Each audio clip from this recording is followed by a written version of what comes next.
Good morning.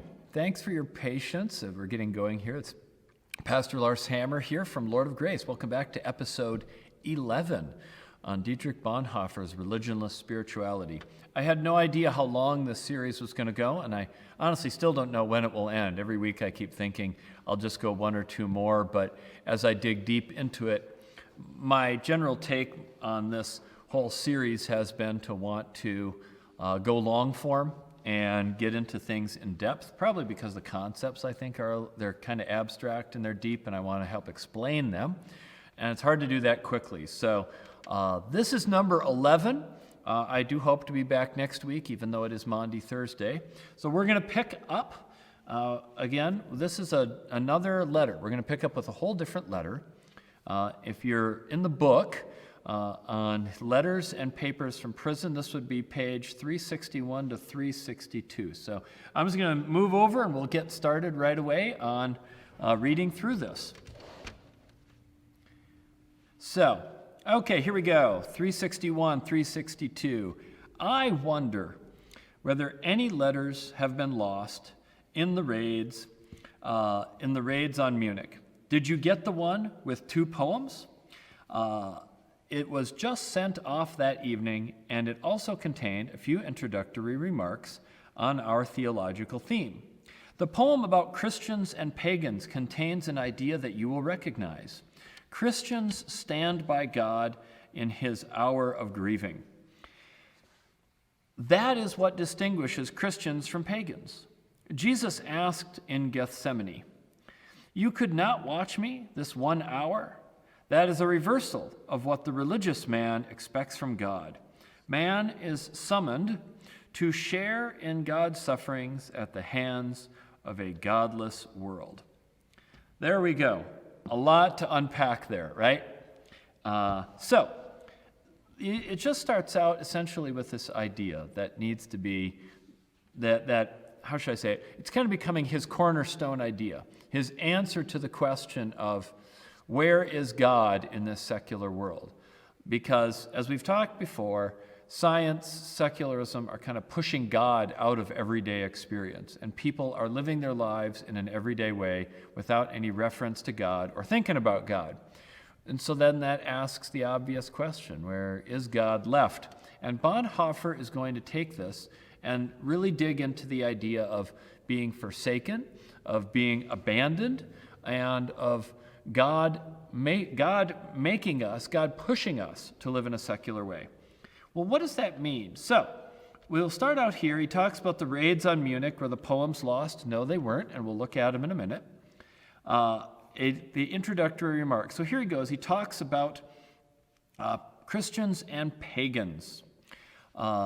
And he says, Christians stand by God in his hour of grieving, and this is what separates Christians and pagans. That's an interesting thought, that's what separates us. I think most of us would probably think that what separates Christians and pagans is monotheism versus polytheism, right? You know, my Viking ancestors had Odin and Thor and Frey and all sorts of other ones. And then in came Christianity with one God. And we tend to think that's how it works. But what Bonhoeffer's getting at is that there's a deeper difference between Christian and paganism, that even if there was only one pagan god, they would function differently. And in the pagan world, of course, the gods, they don't grieve. They don't feel for you. They don't hurt with you. Those things don't happen. The pagan gods, they're usually distant and aloof. They are impervious to human suffering. They don't particularly care whether you're happy or not. They don't care whether your life is good or not. They just care whether you worship them and do what they're told. And the truth is, they don't even care that often whether you do what they're told. The basic gist of paganism is just they live their lives, you live yours. And if you bribe them with worship, or you bribe them with prayers, or you bribe them with sacrifices, they could be moved to change their, they could be moved to change their behavior and give you blessings. They could give you rain. They could give you fertility. They could give you victory in battle. But that's the general thrust of paganism, that it's very transactional, that it's very much kind of us bribing the gods who don't really care about you. And so he says, Bonhoeffer talks about God in his hour of grieving, which implies that God is paying attention to us and God is paying attention to our world, and not just paying attention, but is emotionally moved by our world, which is interesting because if you think of God as being omnipotent and omnipresent and all things, then it's hard to think of God being moved, right? I mean, if you are sitting up and you're in a different plane of space-time, and you can look down and you can see the beginning and you can see the end and you can see where everything's going to pan out, it's hard to be moved because you see the whole picture, right? You know someone's going to suffer. You know that this one's going to die at this time. You can see it all ahead of time. Of course, that's not really how the Old Testament goes. In the Old Testament, God is moved. God is persuaded. God can be moved to change his mind in the Old Testament. Abraham did, haggled with God. And so a God that is moved to grieving is a God who maybe isn't quite as omnipotent in that same way. And I've said before that I'm not convinced Bonhoeffer looks at God as existing in a separate space-time continuum or plane, and doesn't think of God in those terms, but thinks of God as operating in our time stream in some sense. But that our God is affected, and that's a big thing. Thor could have cared less if you suffered. I mean, Thor didn't grieve for nobody. Your whole ship burns down, Thor doesn't care, and that was just the way it worked. So Bonhoeffer's coming at this whole other different angle. And of course, you also got to think about this as looking at death and suffering, right? And usually we get the arguments, let me see here if I get this right. Yeah, and death and suffering. What does it say about God if God is grieving? That means that God is watching death and suffering. God is watching the pain and being affected by it. And usually at this point in the discussion then, the atheist would come in with a free will argument. I just saw Facebook meme somebody posted. It had this whole flow chart. If God is good, then, God would make a world with free will. But could God have made a world with free will and no evil? Well, then why didn't he? Therefore, God is evil. And he had this whole flow chart out. There's all sorts of things assumed in there. But the whole flow chart only works if you're assuming God is sort of all-omnipotent, all-powerful, and existing in a different space-time continuum. If God is a part of our world, not separated from it, not pushed out into another plane, but if God's a part of our world, then God is affected by our world. And if God is affected, that would mean God is affected by joy because, of course, we don't grieve what we weren't attached to, right? Grief implies that there's a connection that's been severed, a joy that's been taken away. And so Bonhoeffer comes back, and arguing that in a sense, God is a part of this world in a way. And the free will argument kind of falls apart on that. So Bonhoeffer comes at this with a different angle. Ideas of, and just one more note before I go any farther, ideas of omnipotence and the all-powerful, I keep forgetting what all those omniscient, all these kind of omni words, those are words from Greek philosophy.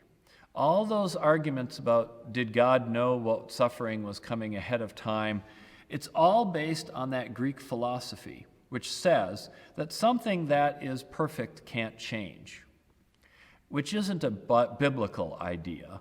But as Christianity grew and it got into the Greek world, they started asking these questions. And that was a Greek philosophical question that they've stewed over for centuries. And can something be perfect and change? And people like Plato came down with, no, definitely not. If it changes, it is not perfect. Doesn't necessarily mean it's evil, but it's not perfect, right? Because if it changes, well, then it maybe wasn't, are you implying there was something wrong with it in the first place? And that's a philosophical idea. Again, it's not a biblical idea, but you can see the effects of that belief through our culture, where, if you believe that your culture needs to be changed, are you implying that it was bad? And there are some people who will take that tact. Yes, the culture is absolutely bad, or this part of it is bad. That's why it must be changed. And the other side reacts and says, no, it wasn't bad. That's why it doesn't need to be changed, as if things can't be good and change. But that's a Greek idea. That's a Greek idea. That's not a biblical idea. And the aloof God sitting far away, that's a Greek idea. That's not a biblical idea. And so Bonhoeffer's kind of going against that, and he isn't saying as much in those words.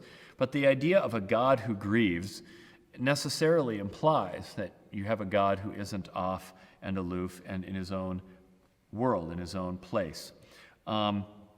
So that brings us then, let's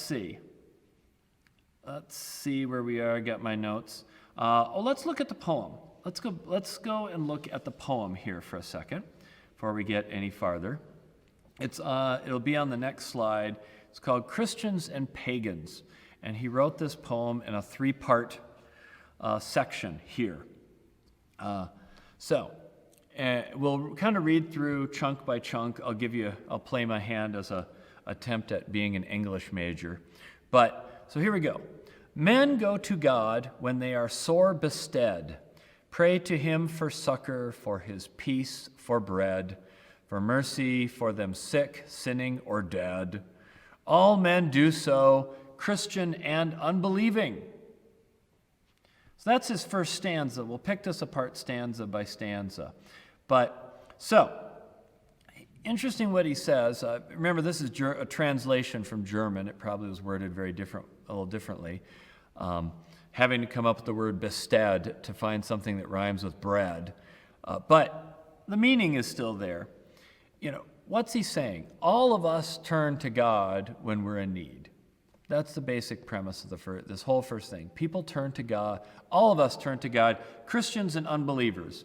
Now, my first reaction to that was, are you sure? I mean, really? Maybe in 1940s Germany, where church had so saturated the culture that even the non-believers would go to church to when they had lost a loved one, or where the church had sort of gotten into the culture in such a way that in time of need, you might still turn back to God or reconsider your position. Some sort of, what do they say? There's no atheists in foxholes, right? Maybe that's what he's thinking, but I'll be honest with you, I'm not sure that's what I see. I see a lot of non-believers who go through, who suffer the sick, the sinning, and the dead, and who never grace the doors. It's pretty rare that you'll just see somebody straight off the street who will just show up because they're going through something. Not like it doesn't happen, but our building sits here and we're open every morning, and you get one person every 3 years. That's not a whole lot. There's a lot more suffering in Marana than one person every 3 years. Do I really think that even Richard Dawkins prays when he in sickness? No. I think our culture has gotten secular to the point where, people won't do that. You may get somebody who say they'll think about spirituality, right? They might say that this is a time for me to have a spiritual awakening, but you'll still hear a hesitation about anything, quote, organized. When I used to drive down to my previous call, it took me like a half-hour commute, and on Sunday mornings, one of the radio stations would play these AA testimonials. And so I would listen to these testimonials, people talking, and, inevitably, they were deeply secular people, but one of the steps is surrendering to a higher power. And this was always a really difficult chunk for them because they were so scared that they were torn between, and this one woman says she was talking to her sponsor and gets to this and says, does this mean I have to go to church? And like as if, it said, does this mean I have to pick my fingers off with a saw? I mean, that was the way she talked about it. And her sponsor said, God is closer to you than you know. And she said, oh, that's great. And I kept driving going, what in the world does that even mean? Huh? What? God is closer than you know? so you are God? God's there? I don't think she ever did. I don't think she ever formulated it. I don't think she asked about it. I just think she had she said, oh, okay, aha, and then just moved on to the next step.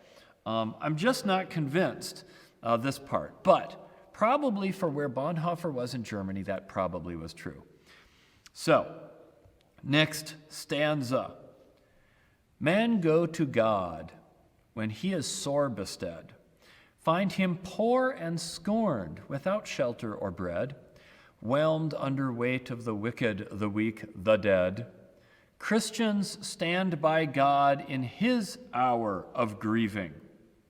So this is kind of what we were talking about before, you know. We come and we see the cross and we see Jesus suffering, and we have to think about God grieving. God's grieving this, right? Jesus is suffering and God is grieving this, and what do? We stand with God while he is grieving. So when we see suffering, we stand by God who is grieving while God watches the suffering. And he says Christians stand by God in God's grieving. Does that mean God needs us to be with him? Not necessarily needs, but that's what we do, right? And so, again, this isn't the sort of aloof and omnipotent God. You're talking about a God who, feels, is affected, is moved. Third stanza.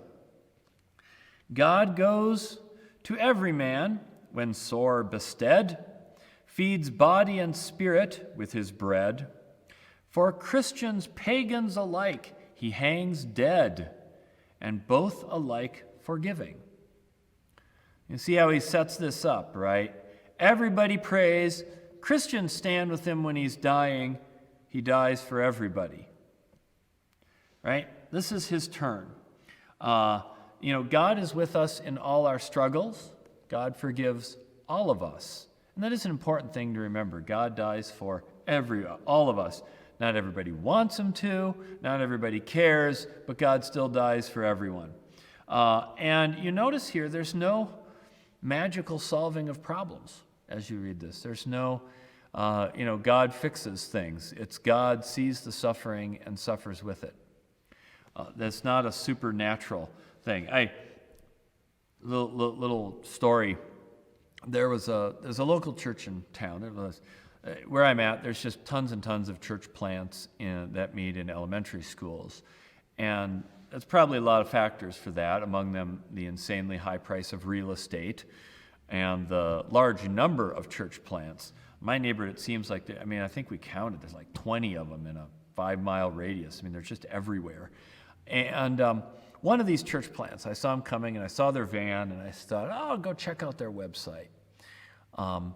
And I looked at their website, and I got to their doctrinal statement, and I was quite amazed at how important it was for this pastor to let you know that the hand of humans has nothing to do with anything in our church.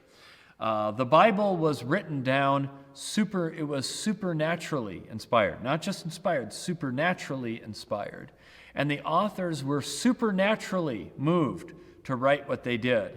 And it was supernaturally transmitted. I'm trying to figure out, what does this mean, supernaturally? Does that mean that they, Isaiah fell into a trance and I can't help my hand, it's moving, Is that what you're saying? It's like it's so important for him to take away any possible human agency in it, right? Because to him, human agency implies error, and he's all about absolutes and certainty. But then he goes on. It was supernaturally translated into the King James. And I was like, oh, the King James. And I wanted to, just type and go, 80% of the King James Bible is really the Wycliffe Bible, right? That King James burned Wycliffe, took his Bible and tweaked all the sections about authority and monarchy and then called it the King James Bible. Is that your idea of supernatural? But the idea is, again, even the translation. There's not human subjectivity in the translation. It's supernatural, supernatural, supernatural, all the way. And you think about that, and it's like, boy, you must have a really dark view of human nature and a really dark view of God being able to work through people. But, if you're trying to create, again, an absolute truth, and you think like Plato, that truth can't change, if it's true, it can't change, right? It has to be true forever, then all this supernatural is very important. But it also implies a God who magically intervenes almost against people's will, right? I might be translating, so the implication is I might will to translate a word a certain way, but the Holy Spirit then intervenes and forces me to do it a different way, right? So my evil will to put in some weird translation. And I sit there with this God that, looking at this doctrinal statement, of this guy. He's sitting in we're in a postmodern world where, a lot of people don't even believe in truth, and this guy's asserting that, the Holy Spirit grabs you by the hand and moves the pen for you. And I'm like, how can that do it? And the guy's growing like crazy. He has multiple services, drives a van around, and I'm like, man, certainty sells well, doesn't it? There's a real comfort in having an idea of a God who supernaturally intervenes to save us from ourselves. And I don't know if there's a lot of people at his church who are converts. I would doubt it. I doubt there's a whole lot of real secular people who buy that King James was supernaturally written. But, I think he clearly has a very big following among people who share his worldview. All I could think of is that they're just still trying to defend these Greek ideas of omnipotence and omnipresence and unchanging perfection from a guy who I doubt has ever read Plato and doesn't even understand how that's gotten into our culture. The idea that what is true cannot change, and what is changed cannot be true, kind of thing. But this is not that, right? In this poem, if God is suffering and grieving, then God is changing from a place of joy to a place of pain.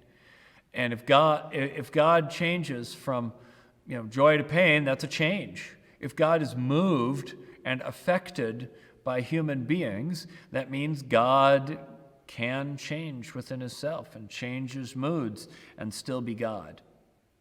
And interesting what kind of that implies about how our worldview is.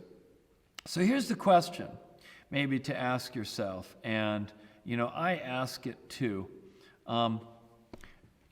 When we run into secularism, what difference does it make?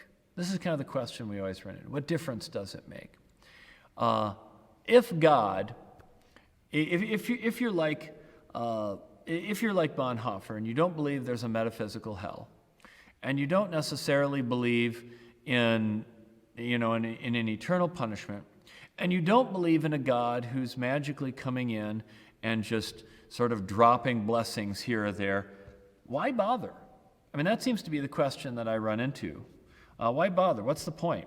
If God isn't going to intervene and give me stuff, why do it? There was an episode of Modern Family. You remember Modern Family. I loved watching the show because, having done theater, they staged that so well. I always felt like you could have done a Modern Family episode on stage, and it would have worked really well with people coming in, the physical humor. It was awesome. Very liberal bias, right? Super liberal show. And there's an episode on there where you have Gloria, this Colombian woman who married the grumpy patriarch of the family, and there's this huge age difference, and he is filthy rich but extremely grumpy, and she wants to get their baby baptized. They got this son, and she wants to get him baptized, but he's not sure about that. What's the point in this? I don't need this. And she says, well, but it will save him from hell. If all we have to do is get him baptized, it'll save him from hell. And he wasn't very persuaded about that. I'm not sure about that. And, we should get, the church has a value, what's the worst that happens? And he goes, well, there is a financial cost to it too, and you have to spend time on it. Is it really worth it? And all I could think of is this is how Hollywood views religion. The grumpy guy is the voice of modern, liberal, secular world looking at religion. You spend time, you spend money, what do you get out of it? It's a capitalist, transactional kind of way of looking at religion. And to him, what it was you give your worship, you give your money, and in return you get your heaven.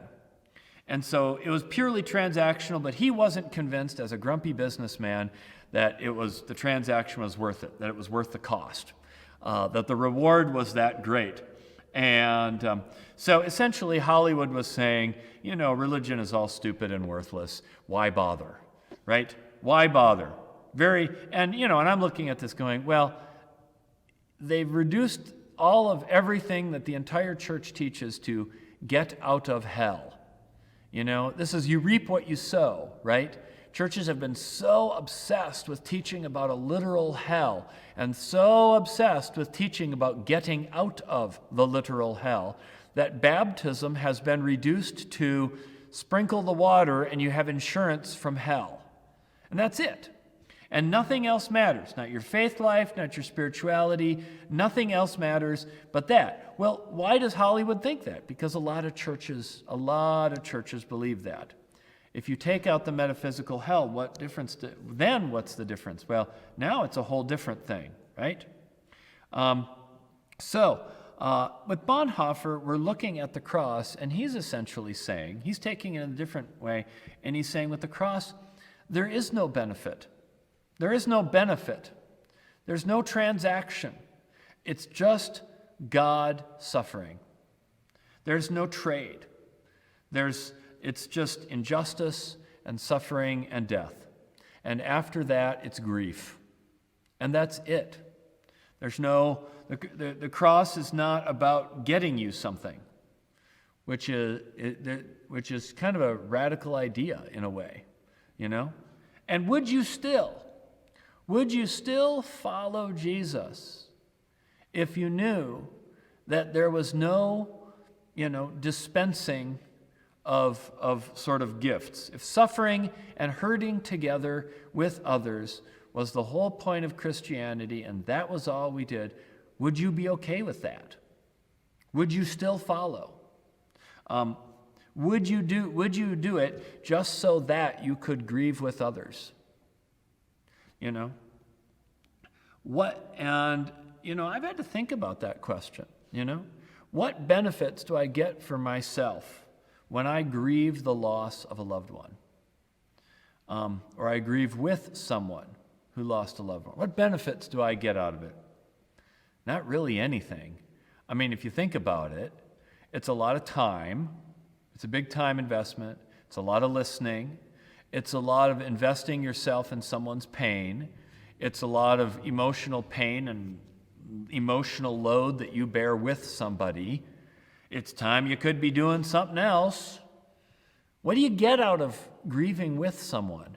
What's the benefit? There's really not a benefit. You're just taking on a burden. You're helping them relieve their burden, but you're taking on a burden. That's just love. There's no trade. There's no transaction. There's no, I do it so that I get it. I could try to spin it. I could say, well, a life lived with one another in community is a fuller life. I agree with that. And grieving with others does build community. I mean, that is an effect of it. It does strengthen relationships. I agree with that. But is that really a benefit? I don't think so. I mean, I think if you're running around grieving with people because you're hoping to get something out of it, I don't know what I'd think about that. But imagine if you're in this Modern Family episode, right?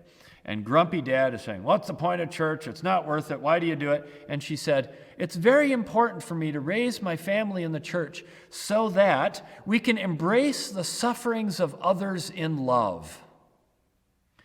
I think if I would have handed that script to the producers, they would have looked at me like I was, Charlie Brown's teacher going, wah, wah, wah, wah, wah, wah. They wouldn't have understood it, but you know what they probably would have said? This isn't Christianity. And would they have been right? They have a caricature, but their caricature's right a lot. I don't think Hollywood would have known what to do, because they also, they go around town, they go around and they look at what they see. And what do they see? They see Christians treating God like a sort of a giant favor dispenser in the sky. And they look at Christians as people who transact worship for favors. Because if we're honest, that's a lot of times what we do. And when we pitch our congregations and our churches, we don't say, come and embrace a life of suffering for the good of others. We say, look at what you'll get out of this, and look at how much joy you'll get out of this. Look how much fun this will be. We're always busy pitching the benefits to individuals rather than pitching a life of embracing suffering and grief with a dying God. Look at Joel Osteen. I pick on Osteen. Yeah, I'll still keep picking on Osteen. He built his whole empire. What's his theology? God wants you to be rich. That's it. No sacrifice, no suffering, no grieving, no loss, just positivity. I get my thumb on the screen. Positivity. There's no social injustice. There's no inequality. There's no oppression. There's no environmental damage we need to worry about. There's no empires, no systems. It's just get a happy attitude, believe in yourself, pray harder, and you'll get stuff. You'll get a good return on your investment.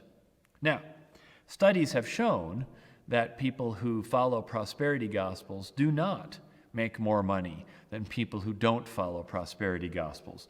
There is no empirical evidence to back up the claim that, the right combination of prayer plus believing in yourself makes you richer. Atheists can believe in themselves and get rich. But you gotta think about that, right? What if we went through our churches and named all the things that we do transactionally? Not out of just mutual sacrifice and suffering. There'd be a lot of conviction there, I think. Would we find a lot of that de facto paganism? Would we find a lot of the, essentially, deep down, we're trading? Worship for something else. Giving for something else. When we look at how we recruit members, is it through mutual suffering?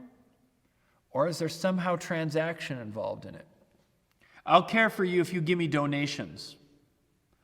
There's a fine line, right, between caring for people and appreciating them being grateful and being caring to get gratitude, to get favors. It can get fuzzy. It's good to be aware of it yourself and to purge yourself of the urge, because it feels good to have people grateful, and it gets real tempting to want to leverage that. I think of this story I'd heard. Where did I hear it? Where did I hear this story? There was this woman in New York City, and she had gone to Mount Sinai Hospital for, something, decades ago. And she was alone. She was older. She didn't have family around, but she had a ton of money. Hundreds of millions she had inherited. And so she decided she just wanted to stay in the hospital. She liked chatting with the nurses and it was like having service, like having waiters, and she liked seeing the people go through. And so the hospital said, well, if you're going to stay, we're going to charge you. And a day at the hospital, it's expensive. I'm fine. She has hundreds of millions. So years go by. She's living in a hospital room. And they let her.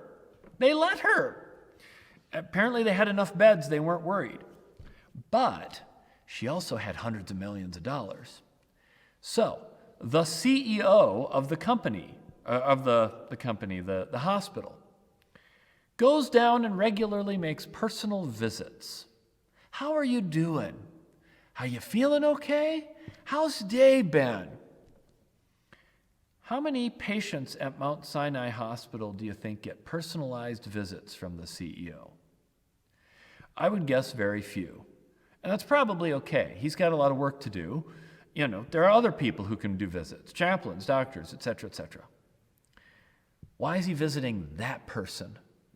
Because she has money And he's hoping he can butter her up, get lots of gratitude in return for his attention and care, and then when the time comes, he was going to make the big ask. And apparently he did make the big ask and got a not as big return as he wanted. But the whole point was that, care had been transformed into a transactional way to get money. You're caring to get money. And when you're doing that, is it really caring? If you're still trying to get a benefit out of yourself, is it really caring? Now, I know there are some people who will say, I don't care. I don't care. If I get the attention, if I get what I need, why do I care if the pastor is just pretending to care? Why do I care? Why do I care if the pastor drives a fleet of Bugattis, or what does Osteen has? He has like 6 or 7 sports cars, something like that. I don't care if he has that. I get what I want, you can have what you're on. It's a very capitalist mindset. But if you do that, it's still transactional. It's still transactional. So, what is Bonhoeffer getting at here? What is he poking us? A grieving God who just calls you to embrace suffering with him. There's no transaction there. Now, I'm going to step out on the ice for a second. I'm going to get a cup of coffee, get a little coffee before I get ready to do this. I'm going to step out on the ice here. Think about the resurrection. Good Friday, Easter is coming up. It's on our minds. Think about the resurrection. I was reading a philosopher Christian named Peter Rollins. Very, very cool stuff. Does make you really think because he's a philosopher and he plays with paradoxes a lot. He's from Northern Ireland, so if you want to listen to his podcasts, it's very enjoyable. But he posed this question. He comes up with these hypothetical stories and poses a question. One of the questions he posed was, he said, imagine there's a village somewhere, and they had heard about Jesus. One of the disciples had seen Jesus die and then ran off to this village and told the village about Jesus, and the whole village, right after Good Friday, said, Jesus is awesome. We want to follow this Jesus guy. And they did. But they never heard about the resurrection. They'd never lived it. They never saw it. And they'd lived in isolation for thousands of years. Now along comes someone. Missionary runs into him and says, hey, guys, you've been sitting here for 2,000 years. It's just the cross. Let me give you the good news. Jesus is raised. There's a resurrection. And in Rollins' story, the villagers tell him to go away because they're nervous. They're worried that if it was all about the resurrection, then it wouldn't be about the cross. Then because he argues that to some people the resurrection has become a transaction. Yeah, Jesus died, he did it, it hurt, we know that. Mel Gibson showed us that. But the resurrection was coming, and that's what mattered. It was a transaction. Death for life. Cross for eternal life. Punishment for forgiveness of sins. Transaction. The resurrection becomes the reward and the cross becomes the price. But if it's the price, then it's just a temporary thing and not a way of life. If you're doing it to get something in return, then are you really doing it? Now, I believe in the resurrection. I do believe it's a historical fact, and I do believe it involved a physical body, unlike, the super materialists and John Shelby Spong and those types. However, I do share with Rollins the worry that the resurrection becomes the substitute for the cross and the following of Jesus in some people's minds, or all of our minds sometimes. Jesus told his disciples to carry their cross, and follow him. That was the command. And yes, he did promise a new life. And he assured them you won't get the new life until you die, which makes sense. Can't be reborn until you die, right? But did Jesus really mean that the grieving and suffering and giving and sacrificing and forgiving those who hate you and loving your enemies, was that just a necessary evil along the way to get the goodies you want? Is that just a cost to get a reward? Do we only pray for our enemies because we want to get a better palace in heaven or get there quicker? Do we only love because we want something back? I think Bonhoeffer is trying to get us to see the cross as a way of life, not the toll booth on a super highway to selfish rewards. Because as long as we're seeking a reward for our faith, we're still stuck in transactional thinking.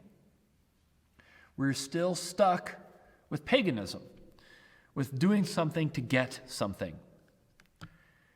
But in Bonhoeffer's God, there is no reward. There is just the grief. And in that sense, it makes us different than the pagans, but maybe not that different from those who are secular. So, can we go back one slide again to the first slide and we'll wrap it up? We go back to the middle of the paragraph. It says, Christians stand by God in his hour of grieving. That is what distinguishes Christians from pagans. Jesus asked in Gethsemane, could you not watch with me 1 hour? Jesus is upset that the disciples aren't paying attention to him, caring for him. That is the reversal of what the religious man expects from God. Man is summoned to share in God's sufferings at the hands of a godless world.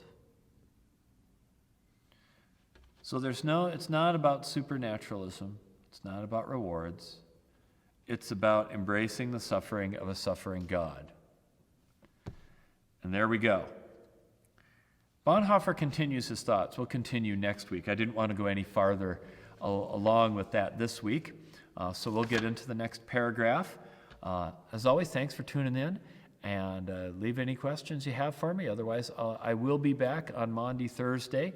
Make sure you go to church on Maundy Thursday. It is a holy day. God bless.